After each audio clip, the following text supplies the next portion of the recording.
Hello and welcome to the FF News Virtual Arena. I'm your host, Doug McKenzie, and on today's session, we're going to be discussing the future of B2B payments. And with that in mind, I'm joined by two guests who are right at the heart of that. We've got Brandon Spear from TreviPay, and we also have Adam Coyle from Digital River. Guys, thank you so much for joining us here today. Before we kick off, could we get a bit of an introduction to yourselves for our audience, please? Brandon, if we kick off with you, could you let our audience know a bit more about yourself, your role at TreviPay, and also, if our audience haven't heard, TreviPay too?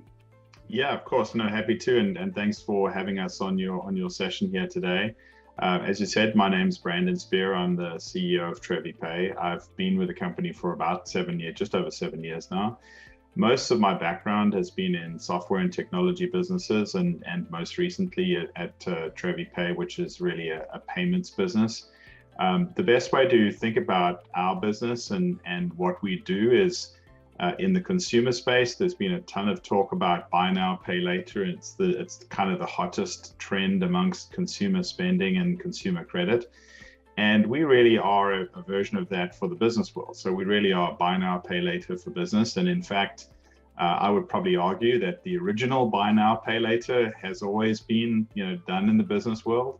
And essentially what that means is all aspects of trade credit. So if you're a supplier and you're selling to another business, you're typically offering terms to your customers. In other words, buy now, pay later. And we help facilitate that in a number of countries and with a number of partners for the various customers that we work with. So in many cases, this is not necessarily a core process or a core activity that sellers want to have or that they want to do themselves. And if that's their choice, then we're an interesting outsourcing partner to help a supplier deliver a buy now, pay later solution to their end customers. Well, I think that's absolutely amazing because it's so often, as you mentioned yourself, at the front of everyone's lips. Everyone's talking about it, and when you take a step back and you see that in the business world, it's actually had a very strong role to play, and obviously will continue to. Very excited to hear some of your insights from that perspective. So thank you very much, Brandon. And also joining us on today's discussion is Adam Coyle from Digital River. Adam, thank you so much for joining us here today too. For our audience as well, could you tell us a bit more about yourself, Digital River, and your role there, please? For sure. Thank you, Doug, and thank you as well for having me on. As Brandon talked about, I'm the CEO of Digital River, and as Brandon said, he has a software and technology background running a payments company. I have a payments background running a software and technology company, so we're complement one another. No, my background, I've been with Digital River almost 4 years now as the CEO. And as I like to say, my number one job is to keep out of the way. So try not to things. But what Digital River does really is provide an integrated solution to manage the back end of global e-commerce. We help brands who want to sell their products direct online to their consumers, whether those are business to business consumers or they're B2C consumers. We make it simple for them to basically operate in the global market space and reach that global consumer. We do that by integrating the core functions of, like say, payments, tax, risk, fraud, compliance, and fulfillment into one single integrated solution that gives brands the ability to really focus on the things that are most important to them, which is the consumer experience in e-commerce and crafting rich consumer experiences that fit the needs of their particular markets and their particular customer bases. So as we like to say, we kind of take a lot of the back end heavy lifting off their plate and allow them to focus really on what they're good at, which is selling their product. Payments, though, let me not minimize that. Payments is probably the largest and most important part of that. And we're very actively engaged and have a very large portion of our business focused on the B2B market, where we have learned that being able to offer the breadth of payment types that business customers want is critical to being successful. And as Brandon said, buy now, pay later is how the business world operates. And up until recently, there really weren't good solutions for businesses selling online to really operate with the payment type that B2B customers have come to expect, that buy now, pay later or purchase order type process. But thanks to a lot of the work that people like TreviPay have done, that is available. So we're very excited about the B2B future online, and very excited to be on this conversation because I think it'll be a really very robust one. Yeah, it's certainly going to be an eye-opener because, as we were mentioning with Brandon, it's so often you look at just the consumer, the B2C side of things, but in reality, the B2B is the main driver of all these innovations. And I'm really excited to get both your insights on this. So with that in mind, then, the B2B ecosystem, as we've laid out, Brandon, if I come to you with this one first, we've laid out that it's undoubtedly going through a massive digital transformation currently. We're so used to traditional payment methods, but in the business world, that is changing finally. Now, what are the key drivers to this push to digitization in B2B payments? Yeah, I think so firstly, it's been a macro trend for a while. I think there was a huge acceleration of this in the last 2 years, principally driven by the pandemic, as more and more people were, forced to work from home or couldn't be, at their offices. It really brought to the foreground, perhaps manual processes that had been in place for years that weren't broken, but they weren't necessarily digital. And it's really, from our point of view, probably pulled forward, compressed 3 to 5 years worth of digital transformation into probably the last 18 months. And I'll give you some simple examples of really how that's manifested. So, as an example, if you had a back office staff that were receiving checks in the mail and they were taking those checks and processing them, now all of a sudden, if that staff is no longer in the office and they can't actually receive the check in the mail and they can't actually process it, and by the way, this is a big deal in the US, it's less of a deal in Europe where there's a lot of electronic EFT-centric payments. But still almost 50% of all B2B payments in the US are check-based. Yeah. So if you had a process like that and your staff weren't in the office, and then there was no way for those checks to basically get processed. Similarly, if you were producing invoices and sticking them in envelopes and using regular mail to deliver them to your customers, the same sort of issues unfolded. So these weren't necessarily broken processes. They weren't necessarily processes that customers were focused on digitizing because they were working, but they really got emphasized during the pandemic when there was much more remote work and there was just, you had to solve those problems and you had to solve them quickly. Yeah. I honestly thought that maybe that the pandemic might be the death of the check in the States, but if anything, with the $1,000 check coming through the mail, I think if anything, it's cemented it, and it's amazing to see how innovations change across geographies. And Adam, I'd be remiss to also get your perspective on that and looking. Do you agree with Brandon there that was some of the drivers to push digitization? Yeah, absolutely. I mean, Brandon is spot on. The thing that I would add to that is the other thing that happened during COVID for B2B buyers is that their go-to-market channels broke down. For businesses that had historically relied on in-person meetings, on, sales reps who are going to go out and, go to a customer's site and sell their wares. All of that got wiped away, and businesses had to pivot very quickly to say, how am I going to continue to sell in this new environment? And the only environment was available to them was things like Zoom and Teams, right? And virtual things. So it genuinely pushed the whole go-to-market approach online. And concurrently with that, I mean, when you're pushing the sales process online, all of those back office processes that Brandon alluded to seem kind of antiquated and, quite frankly, don't work. When you have a sales process go online, to suddenly go offline into a paper-based solution is very clunky. So we saw increasing demand from business customers who had been very quickly adopting sort of an online sales motion, looking for solutions that were going to continue to facilitate that. And what we saw was a lot of businesses start to look at this idea of kind of the hybrid sales process, where I'm going to have perhaps a virtual meeting with a customer to tell them about my product or service, and then have them be able to go redirect them to a website where they can go complete a transaction, complete a purchase online. And I think that's the way of the future. I mean, I don't think going to go away. I think the days of us getting on airplanes and flying, hours to a customer site to have a 1-hour meeting are gone. Not because the sellers don't want to do it necessarily, but because the buyers don't want to do it. They don't want to have you flying all the way over here to do a 1-hour meeting when we can just jump on a call. But they want to have an experience when they are ready to purchase from you that is very much like the consumer experience they've come to accept in their own or become accustomed to in their own lives. And I think that's where we're seeing this huge transformation in B2B, both in terms of that go-to-market online, but also the transaction completion online. And I think that's where, people like Digital River and TreviPay offer great solutions that people can leverage for that experience.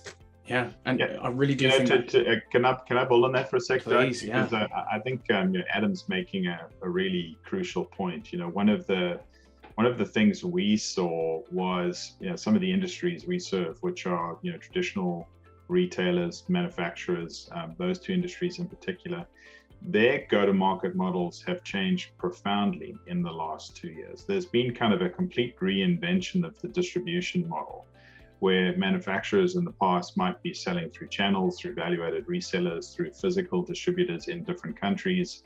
And all of that has really shifted to an online sales motion where, the actual transaction, as Adam pointed out, it's now happening, perhaps through an initial sales conversation. That's a digital experience, but it's really all happening through an e-commerce channel. It's not happening through a physical sales, physical fulfillment channel. And that has created the need for a lot of these businesses to basically reinvent some of their skill sets. And through that process, they either realize, this is something I want to do and want to learn how to do, or it's, hey, I'd rather just outsource this because I can go faster and it's not necessarily a competence I want to have. Right. So it's been a crazy 2 years. It's been a remarkable 2 years in some respects for businesses like ours. We've seen a real explosion in activity as a consequence. I can imagine. And, it's almost at the point now that, Brandon, I'm going to follow up with you on this one, and the fact that, when you look at some of those organizations, the ones that haven't even digitized during the pandemic, is it almost too late for them to start digitizing? Or, for instance, can TreviPay and Digital River, can you guys actually help guide these organizations through that process, even after those last 2 years? Yeah, I don't think it's ever too late. I mean, I think fundamentally, if you're leading a company and are, evaluating your strategic choices, you at some point you have to be comfortable with the need to reinvent yourself, the need to shift to where the market is moving to. I would definitely say that the cost curve with all of these processes moving to a more digital first experience, it's being significantly shifted. And so if you've not yet embarked on a digital transformation journey, at some point you're going to become uncompetitive. You might have, some sort of brand advantage. You might have some sort of product or service advantage today, but it's going to be hard to sustain that when the market continues to move to really, digital first experiences. And so I think it's never too late. I think in some cases, it's almost a question of survival. I think many of the businesses we talk to, they are doing this out of necessity because competitors or other players or new entrants are doing it, and they have to remain competitive. So I think it's never too late. But I would say if you wait a lot longer, like if you wait another 2 years, the ship may well have sailed. I think that's a good diagnostic.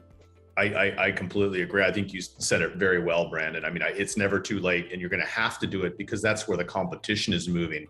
I might just say a little, for a little cheeky comment though, it's probably too late to try and do it yourself. And the reason I say that is because we've had customers in the past who were early adopters and jumped on this bandwagon of, I'll call it the hybrid online selling motion, go-to-market motion, who were, worked very hard to try and build their own solution. But the tools that are available, the demands of the consumer experience, the capabilities that you need to deliver it is too late, I think, to try and build it yourself. I think the smart people who are now saying that I'm gonna move into this online B2B model are the ones who are saying, you know what, I'm going to go look for the best solutions that are available to me out there, and I'm going to put a solution together or build a solution around other components, that can be delivered through third parties. to get, really catch up in some ways with the marketplace. Yeah. So I do think that there is a little bit of urgency, certainly to keep up with the competition. But I do think the idea that you can go out and do this on your own if you're starting from scratch now is probably past. Well, I think you've made a good point, because people are more forgiving of the early adopters, and suddenly now, as you both mentioned, people expect a certain level of care from their own personal life that they certainly will in their business life. Now, one of those most important points is fraud and cyber attacks and security measures. We've seen recent years huge efforts to ensure tighter security measures through such things as multi-factor authentication. But I'm interested to see, Brandon, what are some of the emerging security measures in payments that you anticipate seeing as we embark on 2022, maybe even towards the end of the year as well too? Yeah, I think it's really thematic with some of the points we've been talking about, and some of the points that Adam raised is if you change your go-to-market model and the way you begin acquiring and developing relationships with customers is entirely online, there's much more scope for business identity theft. So one of the biggest things that we see that is not really or necessarily spoken about a great deal, we hear about it a lot in our personal lives, but it's not really covered to the same extent in the business world, is the notion that somebody can pretend to be representing a real company and try to get lines of credit, try to purchase things, try to buy things. And it's given how online we all are, how much information is publicly available, it's actually less difficult than you would think to gather the information to actually pretend to be a business. Wow. And to apply for a line of credit. We see literally thousands of these per year come through with the various customers that we work with. And so, much like you would expect, it's a bit of an arms race on how quickly you can flush out these sorts of bad actors. Look at a variety of other data sources and information to try to validate, confirm that the company is a real company, that the person representing the company is a real company, and so on. So it's if you, to Adam's broader point, if you're just trying to do this yourself now and getting into this yourself now, you probably don't even know what you don't know around how dangerous some of these challenges are. The bad actors grow with the good ones, don't they? Yeah, and how quickly you could get exploited. And so, the world's different. If you fly out to somebody's offices and you meet them at their physical offices and that's how you acquire them as a customer, you never really worry about, this is a person who's pretending to be this entity and they're actually in a completely different country. Yeah. And so it's a remarkably complex world we live in now. So back to your original question, one of the things I think is going to be really interesting is to see whether, the notion, we have this for websites. We have certificates for websites that validate when you connect to your banking website that in fact is the real website that you're connecting to. And it obviously avoids, phishing scams and other things like that, or mitigates them. I wonder whether there isn't an analogy to that in the digital world, in the commerce world, where there's going to be some form of digital ID that becomes more pervasive as a way of knowing that this is a real company and that you're dealing with somebody who's in a position of authority in that company. Yes. Now there's a huge discussion to be had around digital identity, because it's going in tandem with everything we do in terms of e-commerce, and that is probably an entire new discussion that we could have around it. But Adam, if I could come to you, because I think we've just discussed security, but we're probably the biggest issue that a lot of businesses face is the reporting of late payments. And when it comes to streamlining e-commerce, late payments are probably the biggest problem. So not only do they take valuable time from small business owners, they also affect the business's cash flow. So how do you see this being a problem that can be overcome in the future? Yeah, I will. I'll give my thoughts, and then I'll let Brandon chime in, because he's very much the expert in this field. But look, cash flow and cash management are critical for all businesses. And as businesses move to an online channel, I think they're naturally concerned about the the timing of their cash. But what we find with a lot of our customers is that moving to an online or an e-commerce go-to-market motion can actually be a positive to their cash flow, because they're not chasing down a check in the mail. They're not looking for a wire that didn't get sent and things like that. The ability to bring more tools, more control, and more optionality, both to buyers and sellers in the automated online world, is really one of the benefits that I think businesses get as they look at making this journey to this new go-to-market motion. And Brandon, I'll let you chime in, because I know that's very much about what TreviPay does for everyone. So.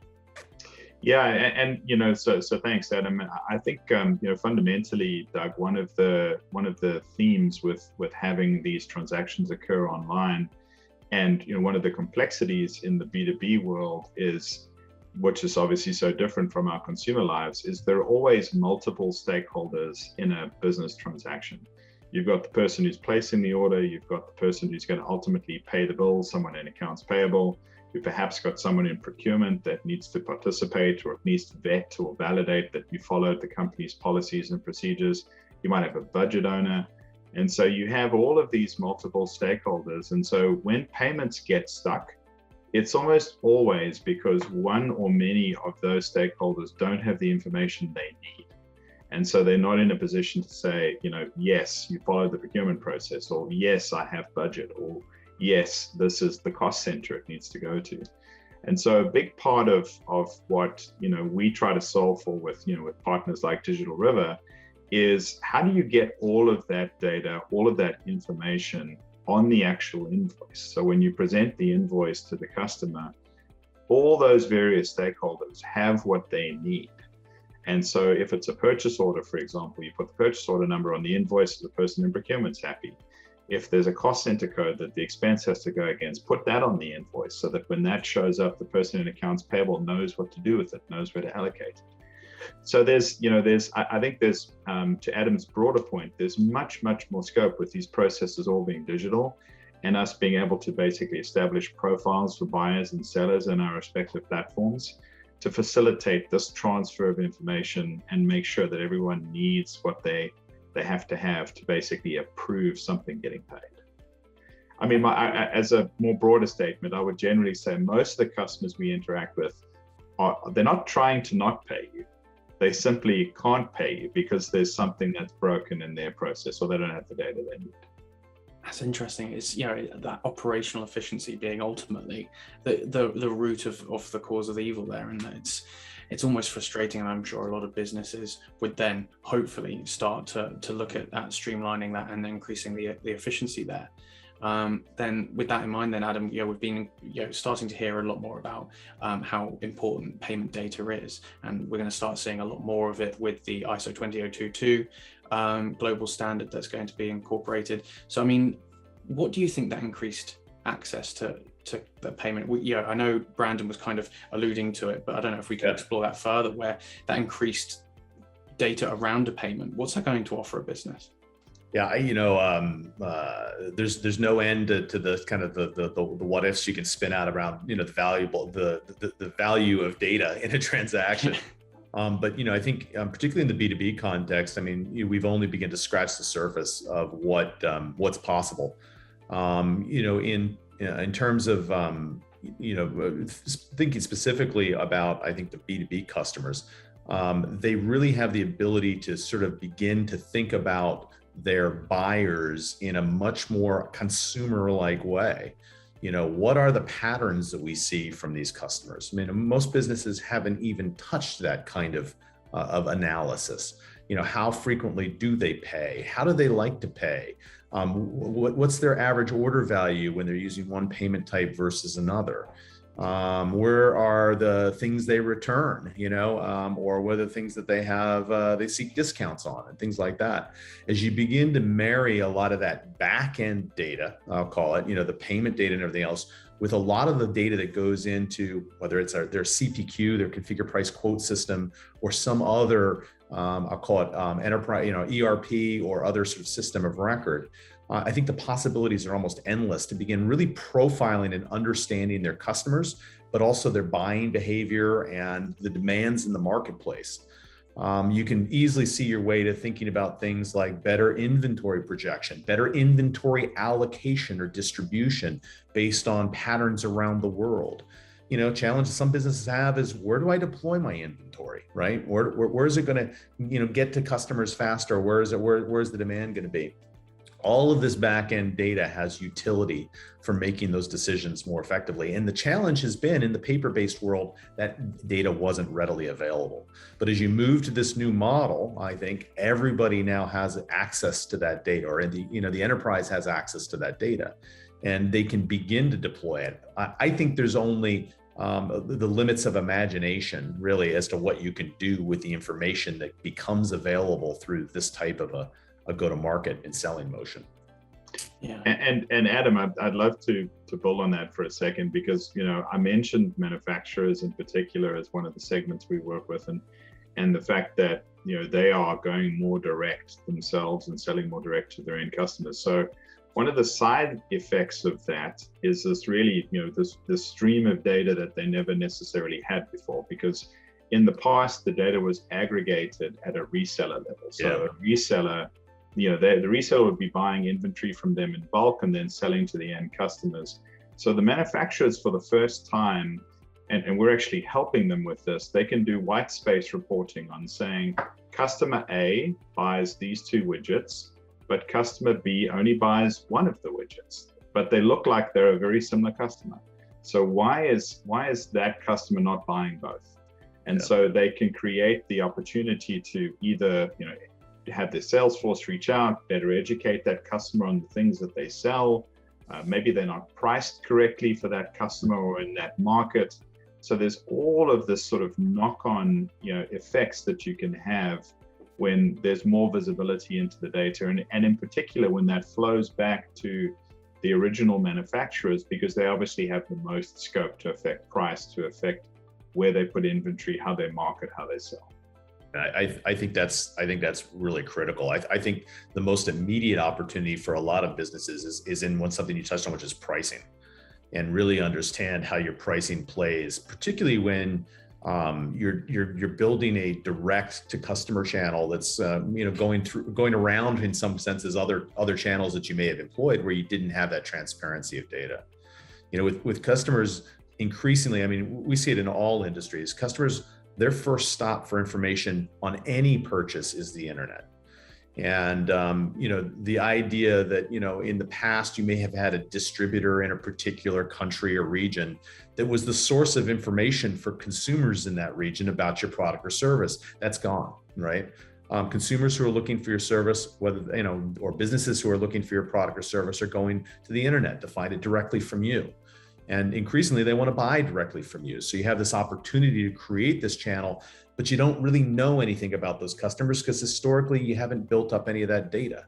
And this is a tremendous opportunity to begin really understanding, as Brandon alluded to, what drives their motivation, what makes them want to buy. Whereas in the past, that might have been data that was locked in an intermediary that is increasingly less relevant. Yeah. Now, with that in mind, then, Brandon, we're seeing a lot of merchants suddenly realize that people were maybe connected to, for instance, brand loyalty, but now, as we've kind of started discussing, that payments experience is so important. And would you say that maybe that payment experience has created its own loyalty to certain merchants, and are merchants starting to have a bigger role to play in the kind of payments experience?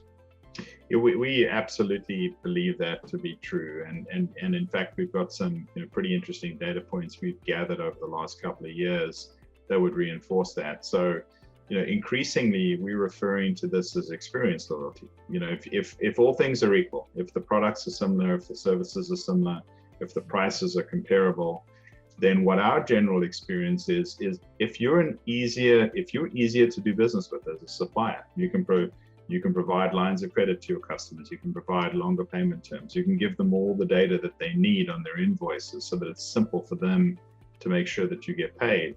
You're an easier merchant to deal with. Then that experience loyalty will increase your share of wallet. And so the best way to characterize that is we've seen more and more of our customers, buyers, want to integrate with the merchants, do the work and do the lifting of an integration with the merchants that are easier to do business with. And then the share of wallet goes up by an order of magnitude, because once the integration is in place and these data streams are connected and they're flowing, it's actually quite hard to break out of them and to go somewhere else and to divert the spend to a different supplier. And so I think experience loyalty and being easier to do business with is a, with all the other dimensions being comparable, becomes the way you differentiate. Yeah. Well, a huge differentiator that has come about so rapidly. And it goes back to what we were saying about, if you can start now to digitize, but can you do it on your own? Because all these things, if you're starting from ground zero, that's just absolutely such a massive mountain. Adam, I don't know if you have any input on that as well, or did you think Brandon really kind of nailed it succinctly? I think he did. I mean, for me, it all comes down to really optionality. And in the paper-based world, frequently we were forcing our buyers, if we're a seller, we're forcing our buyers to basically change their behavior to accommodate our needs. And one of the beauties of the direct-to-consumer online world is you can provide the optionality. So that the seller can get what they need out of a transaction and the buyer can get what they want. And I think that's really the crux of what Brandon was alluding to, is it's really about creating that optionality that everybody walks away satisfied. And you create by that a rich experience that the buyer says, wow, that was easy, and I want to do that again. Yeah. As true as it is in the consumer world, it's equally true, and even sometimes more so in B2B. I can imagine. And yeah, it's such an interesting role reversal. I wouldn't say reversal, sorry, but change, to know that payments have become that key differentiator, and it's almost become that kind of buyer's market where you can suddenly be like, well, it's actually easier to pay this way. And then you're going to go for that every time. Now, with that in mind, then, Brandon, I'm coming back to you again, actually, because with the recent growth of real-time payments, we've seen a huge amount of transparency when it comes to business payments being right up there with what you can see with Swift GPI, for instance. It's become a theme that we've seen over the last couple of years in the evolution of financial services and payments. I'd like to see your insight as to how far the demand for transparency is taking us. And do you think we've now gotten to the point when it comes to B2B payments that we can already see effectively where the payment is at all times? Have we reached effectively the zenith of payment technology? So it's a great question. I mean, I think that there's, we're in such a better place than we were even 5 years ago in terms of visibility and how digital these processes are and the flexibility that you have. I think what I'm personally particularly interested in is not necessarily where something is in the payment cycle, because I think that problem, I think you're saying it, is largely solved. I think that problem, or at least if it's not solved, it's very close to being solved. I think what I'm particularly interested in, and I think in a lot of ways Europe is leading the way here, is the open banking approach that's coming, which is going to, I think, facilitate the provision of credit and trade credit, which is obviously that's what underpins the whole buy now, pay later space. Yeah. And it's that whole approach, I believe, is going to create more of a level playing field for smaller buyers. So today, if you were to say to me that, there's a disproportionate amount of credit available to larger customers than there is to smaller customers. And that's simply because there's more financial data, there's typically more of a history. And so it's easier to understand who you can provide a line of credit to. And as you go down that curve and get to smaller and smaller buyers, it's more difficult. I think with something like open banking, where you can actually see or have access to, what the cash flows of a business are, it puts you in a position to provide lines of credit to those smaller businesses that they can't necessarily get today. So I think there's a democratization in some ways of credit that's coming. And for me personally, I think that's particularly interesting, because I think if we can capture that smaller end of the market, it's going to be even more powerful for the sellers who today, Adam's made the point a number of times today, the more optionality you can give your buyers, the more loyalty you'll build with them. In many cases, those smaller sellers don't get choice. It's cash on delivery, or it's a credit card. Like, those are your options, or maybe it's a wire ahead of time. And so you don't get optionality, you don't get trade credit, you don't get terms. And so I think the more we can do that over time, it's going to free up a ton of working capital for these smaller businesses who are probably the end of the market that frankly needs the capital more than any other segment. Yeah. And I'll just chime in. Yeah, please. Chime in because on the seller's side of that equation, you got to ask yourself, do you really want to be in the credit business? As you look to expand and expand your customer base, I mean, do you really want to take on that obligation of underwriting things? And even though the tools are getting better, underwriting credit is still an art. And you got to kind of ask yourself, is that something I really want to have as a core competency? If I make widgets, do I also want to have to be a banker, right, to sell my widgets? And I think this is where the options around, being able to integrate third-party solutions and bring some of these financial tools to bear in the transaction really add tremendous value and open, tremendous new markets for businesses. Yeah, now that's one thing that is as a follow-up question, Adam, we are starting to see when it comes to B2B payments is that kind of exponential growth of cross-border payments, and I'm really interested to see how you think that's going to evolve in the future, especially now that we're starting to see some instant payment networks even start to collaborate. How does Digital River sit in this, and how can you help all these businesses effectively, as we've just talked about, get access to all this choice? Yeah, it's interesting is while it's getting easier, it's also getting harder because the explosion of payment options makes it increasingly challenging for businesses who want to focus on producing and selling widgets to effectively have to be bankers too in managing all of the variety of payment types. And this is again where we feel like we provide a lot of value in being able to aggregate all that and give you one solution to manage that essentially on your behalf. But it does create a tremendous opportunity, but also tremendous complexity as you start seeing all the different types of payments and getting back to this idea of optionality. If you want to provide your buyers with the greatest amount of choice, you want to offer them the most payment types, and that you want to offer the ones that are relevant to them in their country, because payments is always going to be historically or is always going to be a very country specific product. Yeah.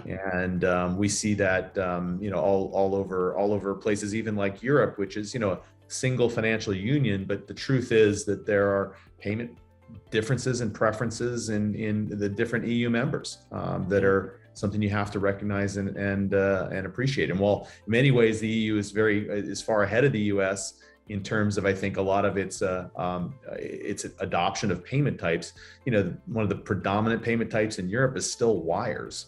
And while wires are very efficient for getting money one place to another, they don't provide a lot of value to the back office for a lot of the reasons that Brandon talked about before. Is you don't have the rich data of, what is this wire for? What was associated with the purchase order? What were the line items in that purchase order and things like that, that increasingly businesses want. So I think as the world gets more interconnected, it's also going to get more complex. Technology has never made things easier. It's just increased the demand of what we expect, right? Yeah.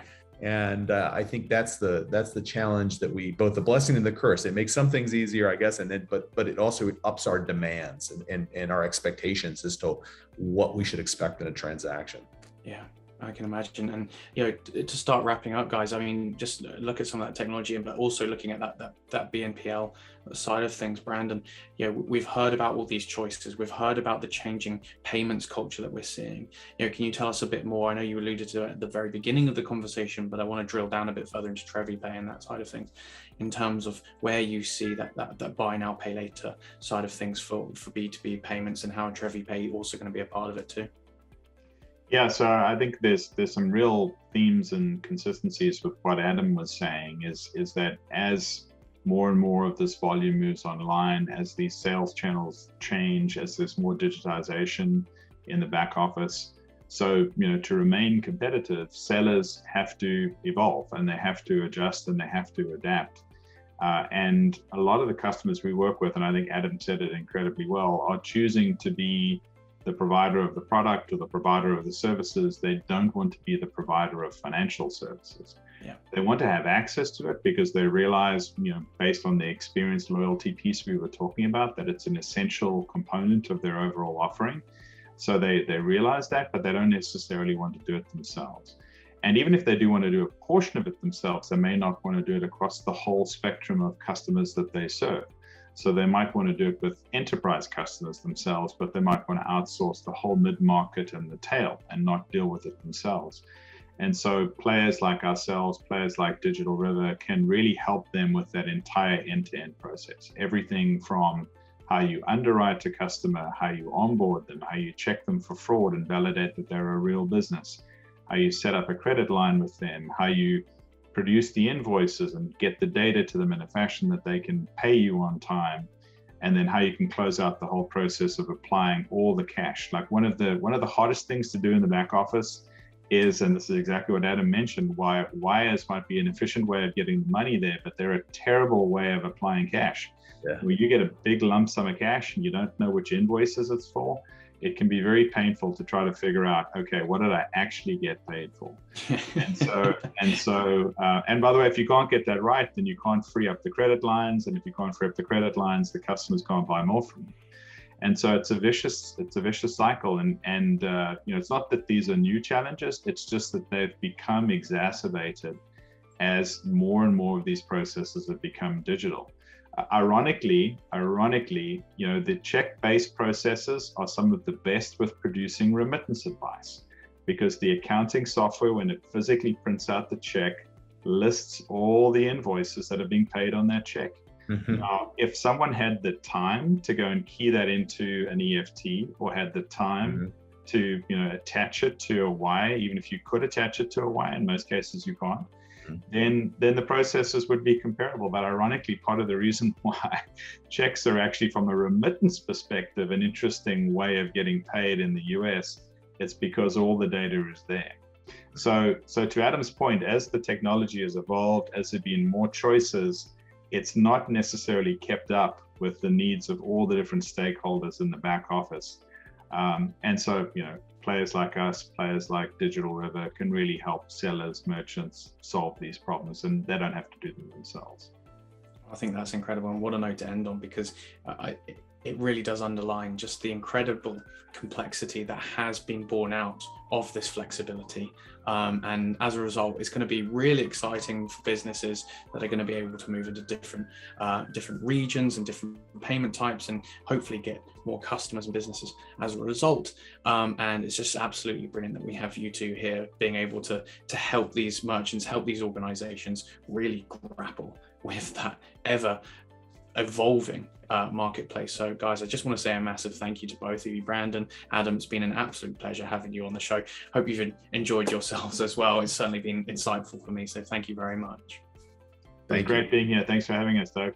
Thank you, guys. And also a big thanks to our viewers. You can catch the rest of the series and much more over at ffnews.com, and of course YouTube, but especially LinkedIn, where you'll see me in the comments. Once again, Brandon, Adam, thank you so much, and have a lovely day. Goodbye.